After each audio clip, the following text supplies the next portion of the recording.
전세 사기 피해를 당하셨네 보니까. 네. 네, 뭐 사건 자체는 복잡하진 않을 것 같아요. 제가 봤는데 네. 특별히 좀 방문해 주신 목적도 있으실 것 같고 네. 저한테 이제 확인하고 싶으신 것들도 있으실 것 같은데 네. 편하게 말씀해 주시면 제가 답변 드리겠습니다. 제가 뭐 인터넷이랑 여러 가지 찾아보니까 네. 개인 회생이 지금 상황에서는 베스트 선택지일 것 같은데 네. 예비 신랑에서는 아직 회생에 대한 부정적인 생각이 많아서 네. 변호사님께서 어떤 개인 회생이 부분들이 어떤 부정적이실까요? 건지. 네. 일단 사실 회생을 하게 되면 제가 알기로는 신용등급에도 좀 문제가 있을 것이고 네. 그럼 신용카드 발급이라든지 추후에 혹시 있으면 대출이라든지 뭐 네. 여러 가지 하여튼 경제활동에 조금 불안이 좀 있지 않을까 사실 그런 걱정이 좀 있어요 사실. 네. 그리고 만약에 지금 아마 당분간은 저희 사실혼 관계를 하더라도 사실혼 관계에서 그 나중에 어쨌든 그 혼인신고를 할 텐데 그럴 때 만약에 신용도의 위험이 이게 우리 친구한테 오는 게 아니라 다 같이 한꺼번에 오거나 뭐 이런 좀 피해가 이렇게 좀 누적되지 않을까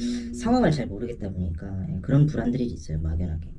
결혼한다고 해서 네. 가족이라고 해서 네. 어떤 공동체라고 해서 네. 신용도가 전이되거나 이거는 없죠. 그거는 전혀 다르죠. 왜냐면은 법적으로 개별적인 별개의 사람인데 네. 네네. 여기랑 뭐 네. 약정을 했거나 여기서 여기 돈을 빌려주고 여기가 뭐 갚은 거지 그게 여기에 책임이 넘어오진 않잖아요. 기본적으로. 네, 네, 그렇죠. 네. 근데 신용도도 마찬가지죠. 다 개별적인 거니까 네. 신용도에 대한 부분은 우려하실 건 아니고 그다음에 이제 두 번째로 궁금하신 게 이제 사회 활동하면서 신용도나 뭐 신용카드라든지 이런 부분 그렇죠. 말씀하셨는데 그거는 이제 돈을 못 갚는 상황이기 때문에 필연적으로 발생하는 문제는 맞아요. 근데 이게 이제 개인 회생으로 비롯된 문제냐라고 했을 때 사실 그건 아니라는 거죠. 물론 이제 전세 사기 피해를 당하신 예외적인 상황이긴 하지만 일반적으로 개인 회생 파산을 하시는 분들은 어차피 돈을 못 갚기 때문에 그죠? 정상적인 방법으로는 왜냐면 내가 개별 채권자, 카드사 뭐 이렇게 다 돈을 갚아야 되는데 못 갚기 때문에 어쨌든 일괄적인 절차로 법원을 통해서 이제 갚겠다라는 거거든요. 네. 그러면 개인회생 파산을 안 한다 하더라도 필연적으로 돈을 못 갚는 상황이 되면은 이제 신용도는 떨어질 수밖에 없는 거예요. 그러니까 개인회생 파산의 문제라기보다는. 근데 이제 그러면 개인회생 파산을 진행하시면서 네. 신용도를 활용해서 신용을 활용해서 어떤 계획을 갖고 계시냐에 따라서 달라질 수밖에 없을 것 같아요. 그러니까 개인회생을 한다라고 해서 네. 그러면 개인회생을 하는 것 자체가 어쨌든 연체가 되는 건 맞아요. 왜냐면은 온전하게 정상적인 방법으로 은행에 내가 돈을 못 갚겠으니 법원을 통해서 갚겠다. 그리고 법원에 내가 갚을 수 있는 한도 안에서만 갚고 나머지 거는 감면받겠다. 라는 거잖아요. 그죠? 그럼 기본적으로 이거는 연체를 전제로 가는 거고 다만 요 과정을 다 겪고서 끝나면 이제 신용도를 원래대로 회복해서 정상적인 신용 활동이나 경제 활동을 이제 하게끔 도와주는 네. 제도인 건데 네. 그러면 적어도 개인회생 뭐 2년 하는 기간 동안 네.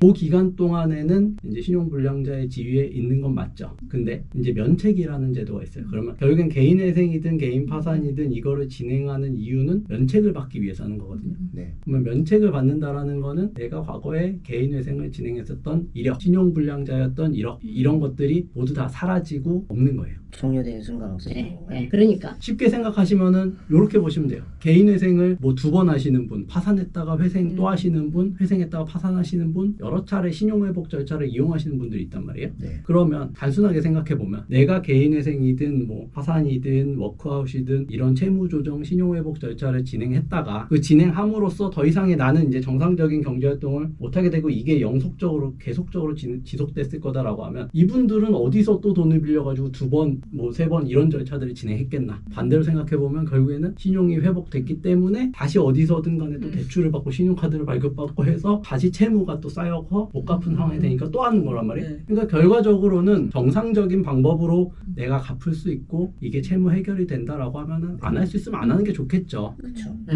근데 그러면 이제 여기서 생각해 봐야 되는 거예요. 정상적으로 갚을 수 있는 상황이냐? 이게 첫 번째인 거고 물론 이제 무리해서라도 어디서든 이렇게 대출을 받고 돌려막기를 해서 꾸역꾸역 갚을 수는 있겠지만 이 상황에서 70% 감면을 받고 그냥 2년 동안 좀 불편함을 유지하다가 회복을 할 거냐 아니면 어떻게든 간에 그냥 힘들게 무리해서 받고 그냥 갈 거냐 아니면은 이거 아니어도 굳이 상관없으면 안 할 거냐 이제 이렇게 이제 나눠서 생각을 해보실 수는 있겠죠.